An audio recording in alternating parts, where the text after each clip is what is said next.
This will increase federal investment in New Hampshire's roads and bridges and transit by more than 30% over the next 5 years. It will reduce emissions, deploy greener technology, and ensure our infrastructure is resilient for a changing climate.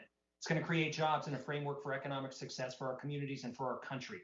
I'm pleased that it includes a number of priorities that are important to my district. We must work to create a fairer formula for highway funding, which disadvantages my state under the current formula, and I support the provision for Federal Highway and AASHTO to recommend changes. I'm pleased that a new active transportation grant program that I've been advocating for is included in the bill. So many of my communities have a rail trail project or a local bike or pedestrian project they want to get off the ground, but a lack of funding prevents it from happening. One of my biggest priorities shared by residents and businesses alike in my district is extending commuter rail service to Manchester, New Hampshire. Manchester is one of the largest cities in the country, actually, without passenger rail service. Commuter rail in New Hampshire is vital to the economic future of my state, as studies have shown that it will allow us to attract workers and visitors, spur economic development, and take cars off the roads.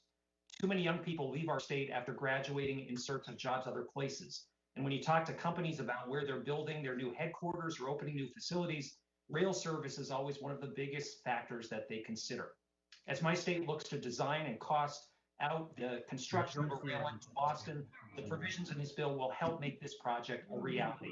So I support several changes for the new starts in this amendment, which would help facilitate rail expansion around the country, including lifting the cap to $400 million for the Small Starts program.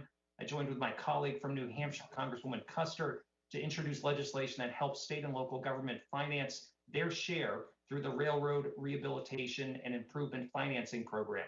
I'm excited to see that these provisions were included in the amendment, including subsidies to lower the borrowing costs of the RRIF program and clarifying that these funds can be used as a local match for new starts. So as we rebuild our infrastructure, it is crucial that we build a modern intermodal system that meets future needs. This transformational bill will do just that, and I'm proud to support it today. I thank the chairman and I yield back.